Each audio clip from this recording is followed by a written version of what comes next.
অনুপ রয়েছে আমার সঙ্গে, অনুপের সঙ্গে কথা বলবো। অনুপ, আমরা ঋতব্রত বন্দ্যোপাধ্যায়ের সেদিনের অভিযোগও সামনে আরো একবার শোনালাম আমাদের দর্শকদের এই মুহূর্তে যারা রয়েছেন, এবং এই মুহূর্তে 6:20 প্রায় 25 মিনিট অতিক্রান্ত হয়েছে। এখনো পর্যন্ত কি আপডেট? কারণ 3বার হাজিরা এড়িয়েছেন, তারপরে সিআইডি হাজিরায় অভিষেক বন্দ্যোপাধ্যায়, যেখানে তাকে জিজ্ঞাসাবাদ করা চলছে। তবে এই মুহূর্তে অভিষেক বন্দ্যোপাধ্যায় তাকে জিজ্ঞাসাবাদ প্রক্রিয়া শুরু করা হয়েছে সিটের পক্ষ থেকে। যে সিআইডির পক্ষ থেকে সিট গঠন করা হয়েছিল ডিআইজি পদমর্যাদা আধিকারিকের পক্ষ থেকে, যে 6 থেকে 7 জনের এই টিম গঠন করা হয়েছিল, তারাই মূলত অভিষেক বন্দ্যোপাধ্যায় তাকে জিজ্ঞাসাবাদ শুরু করা হয়েছে। অভিষেক বন্দ্যোপাধ্যায়কে নির্ধারিত সময়ে জিজ্ঞাসাবাদের কারণ, যেহেতু আদালতের যে নির্ধারিত সময়, যে সময় অভিষেক বন্দ্যোপাধ্যায়কে বেঁধে দেওয়া হয়েছিল, ঠিক সন্ধ্যে 6টার মধ্যে তাকে জিজ্ঞাসাবাদের জন্য সম্মুখীন হতে হবে। এবং যখন অভিষেক বন্দ্যোপাধ্যায় 5:49 নাগাদ ভবানী ভবনে এসে পৌঁছন, তার আগে থেকে সিআইডি আধিকারিক তারা কিন্তু জিজ্ঞাসাবাদের জন্য অপেক্ষা করছিলেন।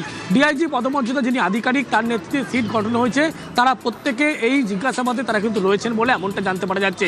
অভিষেক বন্দ্যোপাধ্যায়ের গোটা জিজ্ঞাসাবাদ ইতিমধ্যে ভিডিওগ্রাফি করা হচ্ছে। তার কারণ, বিধানসভায় যে সই জালিয়াতি মামলার পরিপ্রেক্ষিতে দেখা গেছিল একাধিক বিধায়কদের যে বয়ান নেওয়া হয়েছিল, সেক্ষেত্রে ঋতব্রত বন্দ্যোপাধ্যায় যিনি বিরোধী দলনেতা, তার সঙ্গে কথা হয়েছিল, বলা হয়েছিল। অন্যদিকে কুণাল ঘোষ যিনি বিধায়ক ছিলেন, তার সঙ্গে কথা বলেছিল।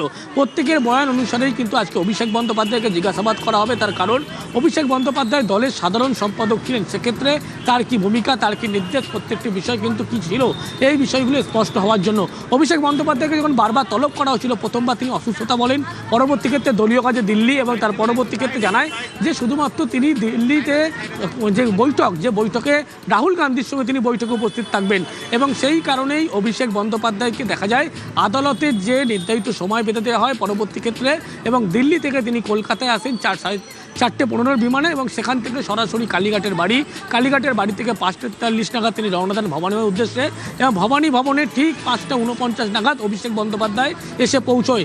এবং সেখানেই ইতিমধ্যেই অভিষেক বন্দ্যোপাধ্যায়কে জিজ্ঞাসাবাদ যে প্রক্রিয়া, সেই প্রক্রিয়া শুরু করা হয়েছে। যে সিট গঠন করা হয়েছিল, সিটের ডিআইজি সিআইডির নেতৃত্বে মূলত এই সিট গঠন করা হয়েছিল, এবং গোটা এই জিজ্ঞাসাবাদ যে প্রক্রিয়া, সেই প্রক্রিয়া ভিডিওগ্রাফি করা হচ্ছে।